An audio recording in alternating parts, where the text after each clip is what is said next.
हिंदू धर्म समेत विभिन्न संस्कृतियों में पितरों से संबंधित पाठ, पूजा, ध्यान, दान आदि का महत्व है। हिंदू धर्म में तो पितरों को लेकर ऐसी मान्यता है कि मरणोपरांत पितृ अपनी कृपा दृष्टि परिवार पर बनाए रखते हैं, यानी कि मरने के बाद भी पितृ आपके परिवार का संचालन करते हैं।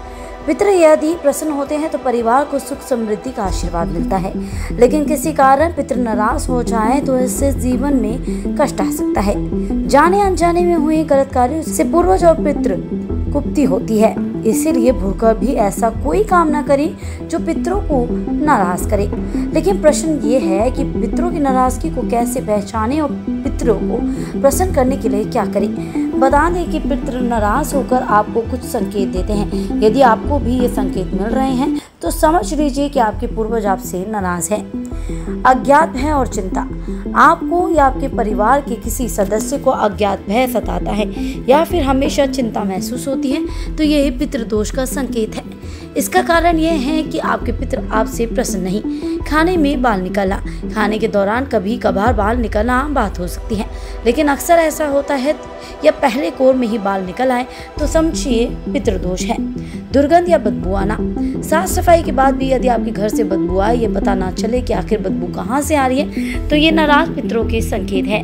यदि परिवार के किसी सदस्य को बार बार पूर्वजों के सपने आते हैं या सपनों में आप पूर्वज को दुखी या फिर रोता हुआ देखते हैं तो समझ जाइए कि आपके पितृ नाराज हैं। शुभ मंगल कार्यों में अड़चन आना, तीज त्योहार या फिर शुभ कार्यों के दौरान किसी न किसी तरह से खलल पड़ना या अशुभ घटनाएं हो जाना पितरों की नाराजगी का संकेत है। ये इस बात को दर्शाता है कि आपके पितृ आपसे असंतुष्ट हैं। घर में पितृ दोष होने से घर के किसी सदस्य का विवाह नहीं हो पाता।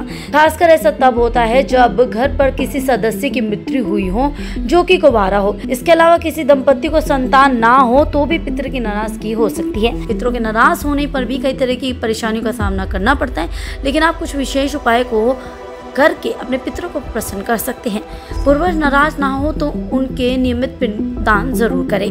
पूर्वजों के नियमित कुएं, तालाब या प्यू आदि का निर्माण करें। किसी मंदिर में बरगद या पीपल का पेड़ लगाएं और उसकी पूजा करें। अमावस्या के दिन पितरों के नाम से दूध, चीनी, कपड़ा दक्षिणा किसी ब्राह्मण को दें। पीपल वृक्ष की 108 बार परिक्रमा करने से भी पितृ दोष की कमी होती है।